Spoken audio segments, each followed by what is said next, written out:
ಸ್ನೇಹಿತರೆ ನಮಸ್ಕಾರ. ಆಕೆ ಕನ್ನಡ ಚಿತ್ರರಂಗದ ಪ್ರೀತಿಯ ಬುಲ್ಬುಲ್, ಡಿಂಪಲ್ ಕ್ವೀನ್ ಅಂತಲೂ ಕೂಡ ಕರೆಸಿಕೊಳ್ಳುವಂತಹ ಗುಳಿಕೆನ್ನೆಯ ಚೆಲುವೆ. ಆಕೆಗೆ ವಯಸ್ಸು 33 ವರ್ಷ. 33 ವರ್ಷದಲ್ಲಿ ಆಕೆ ಮಾಡಿರುವಂಥ ಸಾಧನೆ ಅಪಾರ. Challenging star D boss Darshan ಅವರ ಅಪ್ಪಟ ಅಭಿಮಾನಿಯಾಗಿ 14 ವರ್ಷದ ಸಿನಿ ಜರ್ನಿಯಲ್ಲಿ ಸಾಕಷ್ಟು ಏಳು ಬೀಳುಗಳನ್ನು ಮತ್ತು ಸಾಕಷ್ಟು ಪಾಠಗಳನ್ನು ಕಲಿತಿರುವಂತಹ ರಚಿತಾ ರಾಮು ಇವತ್ತು ಮತ್ತೊಬ್ಬ ಆರ್ ಅನ್ನುವಂತಹ ಒಂದು ದೊಡ್ಡ ಪಟ್ಟವನ್ನೇ ಅಲಂಕರಿಸಿದ್ದಾರೆ.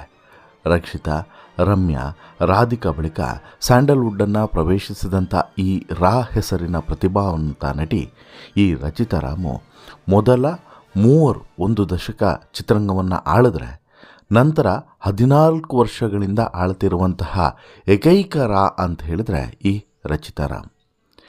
ಈ ಹಿನ್ನೆಲೆಯಲ್ಲಿ ರಚಿತಾ ರಾಮ್ ಅವರ ಜೊತೆಗೆ ಹಿರಿಯ ಪತ್ರಕರ್ತರಾದಂತಹ ಜೋಗಿ ಅವರು ಒಂದಷ್ಟು ವಿಚಾರಗಳನ್ನು ಮಾತುಕತೆಯ ಮೂಲಕ ಹೊರಗಡೆ ಚೆಲ್ಲಿದ್ದಾರೆ. ಅವರ ಅನುಭವಗಳು, ಅವರ ಕಷ್ಟಗಳು, ಅವರ ಸವಾಲುಗಳು, ಜೊತೆಗೆ ಪ್ರಮುಖವಾಗಿ ಅವರ ಮುಂದಿನ ಆಲೋಚನೆ, ಹಾಗೆಯೇ ಮದುವೆ ಅನ್ನುವಂಥ ತೀರ್ಮಾನ, ಅದು ಇದೇ ಇಂಪಾರ್ಟೆಂಟು. ಮದುವೆ ಅನ್ನುವಂಥ ವಿಚಾರದ ಬಗ್ಗೆ ರಚಿತಾ ರಾಮ್ ಅವರು ಆಡಿರುವಂಥ ಮಾತುಗಳನ್ನು ನೀವು ಕೇಳಲೇಬೇಕು. ಮದುವೆ ವಿಚಾರವಾಗಿ ರಚಿತಾ ರಾಮ್ ಮಾಡಿರುವಂತಹ ಒಂದೊಂದು ಮಾತುಗಳು ಕೂಡ ತುಂಬ ಅರ್ಥಗರ್ಭಿತವಾಗಿದ್ದಾವೆ ಮತ್ತು ಒಂದು ರೀತಿಯಲ್ಲಿ ಒಂದು ಮೆಸೇಜನ್ನು ಕೂಡ ರವಾನಿಸುವಂತಿದೆ. ಹಾಗೆಯೇ ಮದುವೆ ಬಗ್ಗೆ ಇವತ್ತಿನ ಯುವ ಸಮುದಾಯ ಯಾವ ರೀತಿ ಆಲೋಚನೆ ಮಾಡ್ತಾ ಇದೆ ಅನ್ನೋದರ ಬಗ್ಗೆಯೂ ಕೂಡ ಇಲ್ಲಿ ಸೂಕ್ಷ್ಮವಾಗಿ ರಚಿತಾ ಅವರು ಹೇಳಿದ್ದಾರೆ. ಅದನ್ನು ನೀವು ತಪ್ಪದೆ ನೋಡಲೇಬೇಕು. ಯಾಕಂತ ಹೇಳಿದ್ರೆ ತುಂಬ ಅಚ್ಚರಿಯ ಸ್ಟೇಟ್ಮೆಂಟನ್ನು ಮದುವೆಗೆ ಸಂಬಂಧಪಟ್ಟಂತೆ ರಚಿತಾ ರಾಮ್ ಕೊಟ್ಟಿದ್ದಾರೆ. ಏನು ಹೇಳಿದ್ದಾರೆ ನೋಡೋಣ. ಅದಕ್ಕಿಂತ ಮುಂಚೆ ನೀವಿನ್ನೂ ಕೂಡ ನಮ್ಮ ಚಾನಲನ್ನು ಸಬ್ಸ್ಕ್ರೈಬ್ ಮಾಡಿಲ್ಲ ಅಂದರೆ ದಯವಿಟ್ಟು ಕೂಡಲೇ ಸಬ್ಸ್ಕ್ರೈಬ್ ಮಾಡಿ ಸ್ನೇಹಿತರೆ. ನೋಡಿ, ಕನ್ನಡದ ಹಿರಿಯ ಪತ್ರಕರ್ತರು ಕೂಡ ಆಗಿರುವಂತಹ ಮತ್ತು ಲೇಖಕರು ಆಗಿರುವಂಥ ಜೋಗಿ ಅವರು ರಚಿತಾ ರಾಮ್ ಅವರ ಬಳಿ ಒಂದು ಇಂಟರ್ವ್ಯೂವನ್ನು ಮಾಡಿದ್ದಾರೆ. ಸುದೀರ್ಘವಾದಂಥ ಇಂಟರ್ವ್ಯೂ. ಅಲ್ಲಿ ಸಾಕಷ್ಟು ವಿಚಾರಗಳ ಬಗ್ಗೆ ಚರ್ಚೆಯನ್ನು ಮಾಡಿದ್ದಾರೆ. ಇಲ್ಲಿ 14 ವರ್ಷವನ್ನು ಪೂರೈಸಿರುವಂತಹ ರಚಿತಾ ರಾಮ್ ಅವರು ಕನ್ನಡ ಚಿತ್ರರಂಗದ ಸೂಪರ್ ಸ್ಟಾರ್ ಅಂತ ಹೇಳಿದ್ರು ಕೂಡ ತಪ್ಪಾಗಲ್ಲ. ಪ್ರತಿಯೊಂದು ಹಂತದಲ್ಲೂ ಕೂಡ ತುಂಬ ಏರಿಳಿತಗಳನ್ನು ಕಂಡಿರುವಂತಹ ರಚಿತಾ ರಾಮ್ ಸೋಲು ಗೆಲುವಿನ ಜೊತೆಗೆ ತಮ್ಮ ಬದುಕಿನಲ್ಲಿ ಎದುರಾದಂತಹ ಸಣ್ಣ ಸಣ್ಣ ಸವಾಲುಗಳ ಬಗ್ಗೆಯೂ ಕೂಡ ಇವತ್ತಿಗೂ ಕೂಡ ನೆನಪಿಟ್ಕೊಂಡು ಪ್ರತಿಯೊಂದು ಹಂತವನ್ನು ಕೂಡ ಯಾವ ರೀತಿ ಮೆಟ್ಟಿ ನಿಂತು ಇಲ್ಲಿವರೆಗೆ ಬಂದೆ ಅನ್ನೋದನ್ನು ನೆನಪಿಸಿಕೊಂಡಿದ್ದಾರೆ. ಇವತ್ತಿಗೂ ಕೂಡ ಯಾವುದೇ ಸೆಟ್ಟಿಗೆ ಹೋದರೂ ಕೂಡ ಇದು ನನ್ನ ಮೊದಲ ಸಿನಿಮಾ ಅನ್ನೋ ರೀತಿಯಲ್ಲೇ ರಚಿತಾ ರಾಮ್ ನಟಿಸ್ತಾರಂತೆ. ಯಾಕಂತ ಹೇಳಿದ್ರೆ ಅವರಿಗೆ ಕೊಟ್ಟಿರುವಂಥ ಜವಾಬ್ದಾರಿಯನ್ನು ಆ ರೀತಿ ನಿಭಾಯಿಸಬೇಕು ಅನ್ನುವಂಥದ್ದನ್ನು ಇವತ್ತು ನಿನ್ನೆಯಿಂದಲ್ಲ, ವೃತ್ತಿ ಆರಂಭ ಆದಂಥ ದಿನದಿಂದನೂ ಕೂಡ ಇವರು ಬೆಳೆಸ್ಕೊಂಡು ಬಂದಂಥವ್ರು. ಇನ್ನು ಅಭಿನಯದ ವಿಚಾರಕ್ಕೆ ಬಂದರೆ ಬೆಳೆದಿದ್ದೀನಿ, ಬೆಳೆಯಲೇಬೇಕಲ್ವಾ, ಮಿಕ್ಕಂತೆ ಆಗ ಹೇಗಿದ್ದೇನೋ ಈಗಲೂ ಕೂಡ ಹಾಗೇ ಇದ್ದೀನಿ ಅನ್ನುವಂಥ ಮಾತನ್ನು ಹೇಳ್ತಾರೆ. ಇನ್ನು ಇವರು ಒಂದು ಮಾತನ್ನು ಹೇಳ್ತಾರೆ, ನಾನು ಜೀವನದಲ್ಲಿ ಬಹಳ ಸಹಜವಾಗಿ ಎಲ್ಲವನ್ನು ಕೂಡ ಸ್ವೀಕಾರ ಮಾಡ್ತಾ ಬಂದಿದ್ದೀನಿ. ಏನೇನು ಬರುತ್ತೋ ಎಲ್ಲವನ್ನು ಕೂಡ ತಗೊಳ್ತಾ ಬಂದಿದ್ದೀನಿ. ಒಳ್ಳೆಯದನ್ನು ಕೂಡ ತೆಗೆದುಕೊಂಡಿದ್ದೀನಿ, ಕೆಟ್ಟದನ್ನು ಕೂಡ ತೆಗೆದುಕೊಂಡಿದ್ದೀನಿ. ಬಟ್ ಕೆಟ್ಟದನ್ನು ಬಿಟ್ಟಿದ್ದೀನಿ, ಒಳ್ಳೆಯದನ್ನು ಹಿಡ್ಕೊಂಡಿದ್ದೀನಿ. ತಡವಾಗಿ ಬಂತು ಅಂತ ಹೇಳಿಬಿಟ್ಟು ಯಾವುದ್ರ ಬಗ್ಗೆಯೂ ಕೂಡ ಬೇಸರವನ್ನು ಕೂಡ ನಾನು ಪಟ್ಟಿಲ್ಲ. ನಾನು ಅಪ್ಪಟ ಕನ್ನಡದ ಹುಡುಗಿ, ಬೆಂಗಳೂರಿನ ಹುಡುಗಿ. 10 ವರ್ಷ ಇಲ್ಲಿಯೇ ಕಂಪ್ಲೀಟ್ ಮಾಡಬೇಕು ಅಂತೇಳಿ ಅನಿಸಿತ್ತು. ನಾನು ಕಂಪ್ಲೀಟ್ ಮಾಡಿದ್ದೀನಿ. ಇವತ್ತಿಗೆ ಒಂದು ನೆಮ್ಮದಿಯ ನಿಟ್ಟುಸಿರನ್ನು ಬಿಟ್ಟಿದ್ದೀನಿ ಅನ್ನೋದನ್ನು ಕೂಡ ರಚಿತಾ ರಾಮ್ ಹೇಳ್ತಾರೆ. ಇನ್ನು ಅತ್ಯುತ್ತಮ ನಟಿ ಅಂತೇಳಿ ಅನಿಸ್ಕೊಳ್ಳುವಂಥ ಆಸೆ ಆ ಕಾಲದ ಜನಕ್ಕೆ ಪ್ರತಿಯೊಬ್ಬರಿಗೂ ಕೂಡ ಇತ್ತು. ಆ ಕಾಲಕ್ಕೆ ಜನ ಪ್ರೀತಿಯಿಂದ ಡಿಂಪಲ್ ಕ್ವೀನ್ ಅಂತೇಳಿ ಹೇಳ್ತಾಯಿದ್ರು. ಪ್ರೀತಿಯಿಂದ ಅದನ್ನೂ ಕೂಡ ಸ್ವೀಕರಿಸಿದೆ. ಪ್ರೇಕ್ಷಕರು ಹೇಗೆ ಕರೆದರೂ ಕೂಡ ಅದನ್ನು ಮೆಚ್ಚಿಕೊಂಡ್ರೂ ಕೂಡ ನಾನು ಅದನ್ನು ಇಷ್ಟಪಡಲೇಬೇಕು. ನೆಗೆಟಿವ್ ಕಮೆಂಟ್ಗಳನ್ನು ಕೂಡ ಒಪ್ಪಿಕೊಳ್ಳುವಂಥ ಈ ಕಾಲದಲ್ಲಿ ಹೊಗಳಿಕೆ ಒಪ್ಪಿಕೊಳ್ಳಲಿಕ್ಕೆ ಯಾಕೆ ಹಿಂಜರಿಕೆ ಅನ್ನೋದನ್ನು ಇಲ್ಲಿ ರಚಿತಾ ಪ್ರಶ್ನೆ ಮಾಡ್ತಾರೆ. ನಾನೆಲ್ಲಿಗೆ ಬಂದಿರೋದು ಕೆಲಸ ಮಾಡೋದಕ್ಕಷ್ಟೇ. ಅದನ್ನು ಮೆಚ್ಚಿಕೊಂಡು ಅವರು ಕ್ವೀನ್ ಅಂತ ಹೇಳಿ ಕರೆದ್ರೆ ಸಂತೋಷ ಆಗ್ತದೆ. ತಡವಾಗಿ ಬಂದಾಗಲೇ ಎಲ್ಲದಕ್ಕೂ ಕೂಡ ಬೆಲೆ, ಹೆಚ್ಚು ಮಜಾ ಸಿಗ್ತದೆ. ಕನ್ನಡದಲ್ಲಿ ಒಂದರ ಹಿಂದುವಂತೆ ದೊಡ್ಡ ದೊಡ್ಡ ಸಿನಿಮಾಗಳನ್ನು ಮಾಡ್ತಾ ಇದ್ದೇನೆ.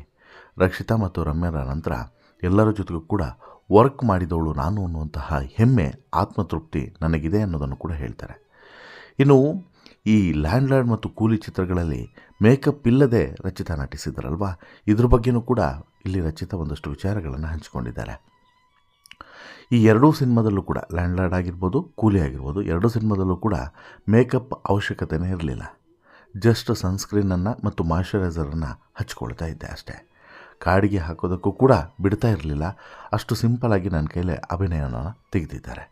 ಇನ್ನು ಪ್ರತಿಯೊಂದು ಹಂತದಲ್ಲೂ ಕೂಡ ಗ್ರೇಡಿಂಗ್ನಲ್ಲೂ ಕೂಡ ಬಹಳ ಡಲ್ ಮಾಡಿದ್ದಾರೆ. ಕೂಲಿಯಲ್ಲಿ ನಾನು ಹೇಗಿದ್ದೀನೋ ಹಾಗೆ ತೋರಿಸ್ಬಿಟ್ಟಿದ್ದಾರೆ.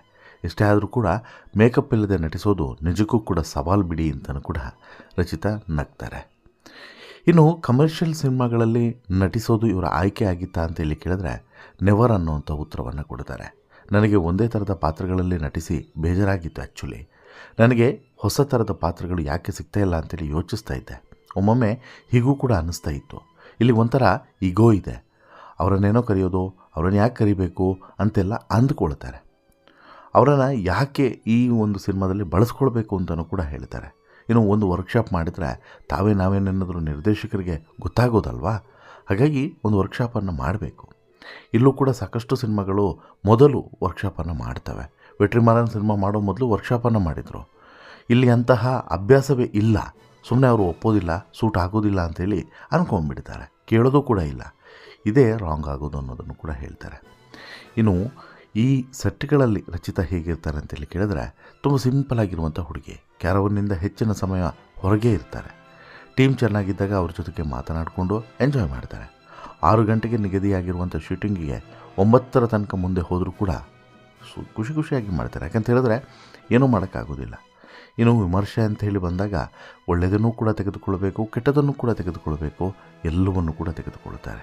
ಇನ್ನು ಸೋಷಿಯಲ್ ಮೀಡಿಯಾದ ಕಮೆಂಟ್ಸ್ಗಳು ಬಂದಂಥ ಸಂದರ್ಭದಲ್ಲಿ ಈ ಯಾವುದಕ್ಕೂ ಕೂಡ ಮೂಡ್ ಆಫ್ ಆಗುತ್ತೆ ಅಥವಾ ಏನಾದರೂ ಬೇಜಾರಾಗುತ್ತೆ ಅಂತ ಹೇಳಿ ಕೇಳಿದ್ರೆ ಇಲ್ಲ. ಇವ್ರಿಗೆ ಬೇಜಾರಾಗೋದು ಯಾವುದಕ್ಕೆ ಗೊತ್ತಾ? ಯಾರಿಗೆ? ರಚಿತೆಗೆ. ಈ ಕಮೆಂಟ್ಸ್ಗೆ ಅಥವಾ ಯಾರಾದರೂ ಬ್ಯಾಡಾಗಿ ಏನಾದರೂ ರಿಯಾಕ್ಟ್ ಮಾಡಿದ್ರು ಅಂತ ಹೇಳಿ ಅಲ್ಲ. ಪ್ರತಿ ತಿಂಗಳು EMI ಕಟ್ಟಬೇಕಲ್ಲ, ಬ್ಯಾಂಕ್ನಿಂದ ದುಡ್ಡು ಹೋದಾಗ ಮೂಡ್ ಆಫ್ ಆಗುತ್ತಂತೆ. ಮಿಕ್ಕಂತೆ ಎಲ್ಲ ಟೈಮಲ್ಲೂ ಕೂಡ ಖುಷಿಯಾಗಿರ್ತಾರಂತೆ. ಇನ್ನು ದರ್ಶನ್ ಅವರ ಬಗ್ಗೆಯೂ ಕೂಡ ರಚಿತಾ ಒಂದು ವಿಶೇಷವಾದಂಥ ಮಾತನ್ನು ಹೇಳಿದ್ದಾರೆ. ಈ ಮಾತು ದರ್ಶನ್ ಅವರ ಮೇಲೆ ಎಷ್ಟು ಅಭಿಮಾನ ರಚಿತಾಗಿದೆ ಅನ್ನೋದನ್ನು ಕೂಡ ತೋರಿಸಿಕೊಳ್ಳುತ್ತದೆ. ದರ್ಶನ್ ಅವರು ಒಂದು ವಿಚಾರವನ್ನು ಹೇಳಿದ್ರಂತೆ. ಆ ವಿಚಾರವನ್ನು ಇವತ್ತಿಗೂ ಕೂಡ ಚಾಚು ತಪ್ಪದೆ ರಚಿತಾ ಪಾಲಿಸ್ತಾರಂತೆ. ಏನಂತ ಹೇಳಿದ್ರೆ ಪ್ರತಿ ಭಾನುವಾರ ರಚಿತಾ ಅವರ ಮನೆ ಮುಂದೆ 100ರಿಂದ 150 ಮಂದಿ ಕಾಯ್ತಾ ಇರ್ತಾರೆ. ಅವರನ್ನು ಎಲ್ಲರನ್ನೂ ಕೂಡ ರಚಿತಾ ಭೇಟಿ ಮಾಡ್ತಾರಂತೆ. ಯಾಕೆ ಅಂತೇಳಿ ಕೇಳಿದ್ರೆ ಅದು ದರ್ಶನ್ ಅವರು ಹೇಳಿಕೊಟ್ಟಂಥ ಪಾಠ. ಅಭಿಮಾನಿಗಳು ಪ್ರೀತಿಯಿಂದ ಬಂದಾಗ ಭೇಟಿ ಮಾಡಿ ಒಂದು ಫೋಟೋವನ್ನು ತೆಗೆದುಕೊಂಡು ಹೋಗ್ತಾರೆ ಅಷ್ಟೇ. ಅವರಿಗೆ ನಿರಾಸೆ ಮಾಡಬಾರ್ದು ಅಂತ ಹೇಳಿಬಿಟ್ಟು ದರ್ಶನ್ ಅವರು ಹೇಳಿದ್ರಂತೆ. ನಾನು ಅದನ್ನು ಈಗಲೂ ಕೂಡ ಪಾಲಿಸ್ಕೊಂಡು ಬಂದಿದ್ದೀನಿ ಅಂತಾರೆ ರಚಿತಾರಾಮ್. ಇನ್ನು ರಚಿತಾರಾಮ್ ಅವರು ಬೇರೆ ಬೇರೆ ಭಾಷೆಯಲ್ಲಿ ನಟಿಸುವಂಥ ಅವಕಾಶದ ಬಗ್ಗೆಯೂ ಕೂಡ ಮಾತನಾಡ್ತಾರೆ. ನನಗೆ ಬೇರೆ ಭಾಷೆಯಲ್ಲೂ ಕೂಡ ಅವಕಾಶಗಳು ಬರ್ತಿದ್ದಾವೆ. ಬಟ್ ನನಗೇನು ಅಂತ ಹೇಳಿದ್ರೆ ಬೇರೆ ಭಾಷೆಗಿಂತಲೂ ಕೂಡ ಕನ್ನಡದಲ್ಲಿ ಒಳ್ಳೊಳ್ಳೆಯ ಸಿನಿಮಾಗಳು, ಬೇರೆ ಬೇರೆ ರೀತಿಯಾದಂತಹ ವಿಭಿನ್ನವಾದಂಥ ಸಿನಿಮಾಗಳು ಬಂದರೆ ಇನ್ನಷ್ಟು ಖುಷಿಯಾಗುತ್ತೆ ಅನ್ನುವಂಥ ಸಂಗತಿಯನ್ನು ರಚಿತಾ ಮನಬಿಚ್ಚಿ ಮಾತನಾಡಿದ್ದಾರೆ. ಇಷ್ಟೇ ಅಲ್ಲ, ಇನ್ನೂ ಸಾಕಷ್ಟು ವಿಚಾರಗಳ ಬಗ್ಗೆ ರಚಿತಾ ಇದೇ ಸಂದರ್ಶನದಲ್ಲಿ ತಮ್ಮ ಓಪನ್ ಟಾಕ್ನ ಮೂಲಕ ಮಾತನಾಡಿದ್ದಾರೆ. ಕೆಲವೊಂದು ವಿಚಾರದ ಬಗ್ಗೆ ರಚಿತಾ ಅವರು ಮಾತನಾಡೋದು ಕಾಂಟ್ರವರ್ಸಿ ಆಗಿದ್ದರೂ ಕೂಡ ಕೆಲವೊಂದು ವಿಚಾರದ ಬಗ್ಗೆ ತುಂಬ ಕ್ಲಾರಿಟಿ ಇದೆ ರಚಿತೆಗೆ. ಇನ್ನು ರಚಿತಾ ಸಿಟ್ಟು ಬಗ್ಗೆ ನೋಡೋದಾದರೆ ನನಗೆ ಸಿಕ್ಕಾಬಟ್ಟೆ ಸಿಟ್ಟು ಬರುತ್ತೆ. ಸುಳ್ಳು ಹೇಳಿದ್ರೆ, ನಾಟಕ ಮಾಡಿದ್ರೆ ಕೋಪ ಬರ್ತದೆ. ಹೊರಗೆ ಸಿಟ್ಟು ಬಂದಾಗ ಕಿರಿಸೋದಿಲ್ಲ, ಸುಮ್ಮನೆ ಎದ್ದು ಹೋಗ್ತೀನಿ.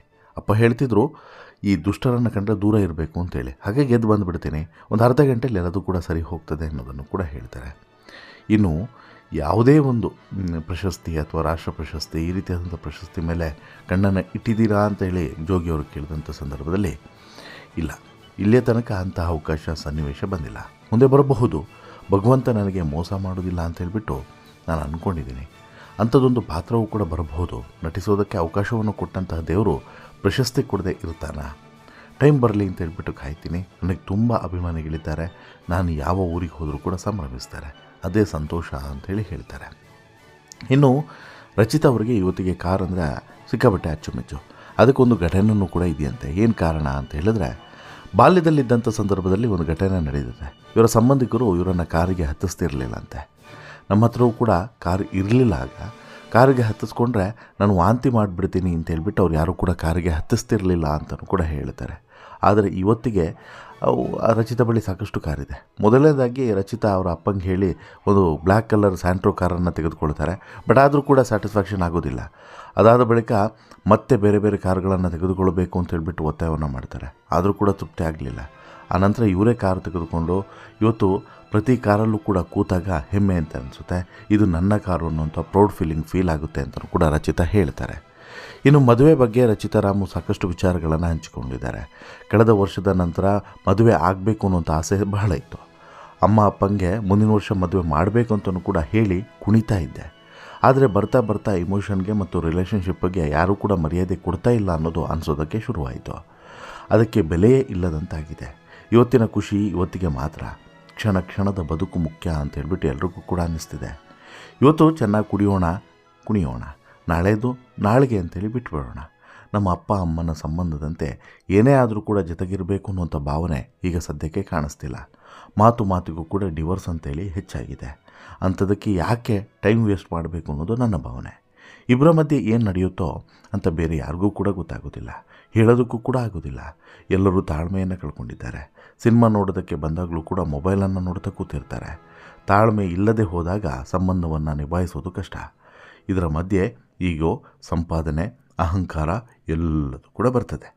ಇದರ ಬಗ್ಗೆ ಇಡೀ ದಿನ ಮಾತನಾಡ್ಬೋದು. ಸದ್ಯಕ್ಕೆ ನಾನು ದೇವರು ಕೊಟ್ಟಂಥ ಕೆಲಸವನ್ನು ಮಾಡ್ತಾ ಹೋಗ್ತಾ ಇದ್ದೀನಿ. ಎಲ್ಲವನ್ನೂ ಕೂಡ ಅವನಿಗೆ ಬಿಟ್ಟಿದ್ದೀನಿ.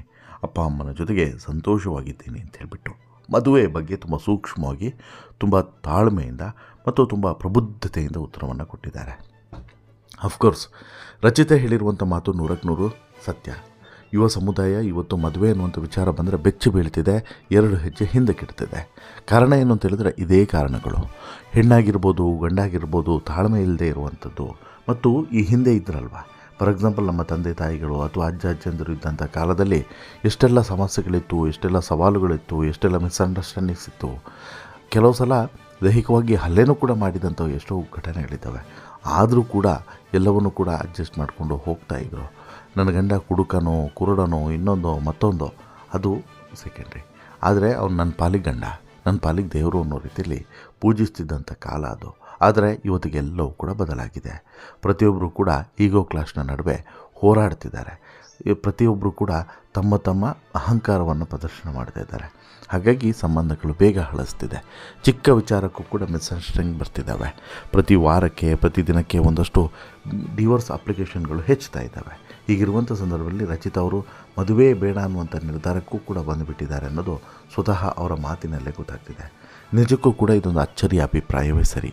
ಹಾಗಿದ್ರೂ ಕೂಡ ರಚಿತಾ ಅವರು ಯಾವಾಗ ಮದುವೆ ಆಗ್ತಾರೆ ಅನ್ನುವಂಥ ಪ್ರಶ್ನೆ ಮಾತ್ರ ನಿಂತಿಲ್ಲ, ನಿಲ್ಲೋದು ಕೂಡ ಇಲ್ಲ ಅಂತೇಳಿ ಅನಿಸುತ್ತೆ. ವಾಟೆವರ್, ರಚಿತಾ ಅವರ ಈ ಭಾವನೆ ಬಗ್ಗೆ ನಿಮ್ಮ ಅಭಿಪ್ರಾಯ ಏನು? ಮದುವೆ ಬಗ್ಗೆ ರಚಿತಾ ಹೇಳಿದ್ರ ಬಗ್ಗೆ ನಿಮ್ಮ ಅಭಿಪ್ರಾಯ ಏನು? ದಯವಿಟ್ಟು ನಿಮ್ಮ ಅಭಿಪ್ರಾಯವನ್ನು ಕಮೆಂಟ್ ಮಾಡಿ ತಿಳಿಸಿ. ಜೊತೆಗೆ ಈ ಸ್ಟೋರಿ ಇಷ್ಟ ಆಯಿತು ಅಂತ ಹೇಳಿದ್ರೆ ಲೈಕ್ ಮಾಡಿ, ಶೇರ್ ಮಾಡಿ, ಚಾನಲ್ಗೆ ಸಬ್ಸ್ಕ್ರೈಬ್ ಆಗೋದನ್ನು ಮರಿಬೇಡಿ. ಧನ್ಯವಾದ.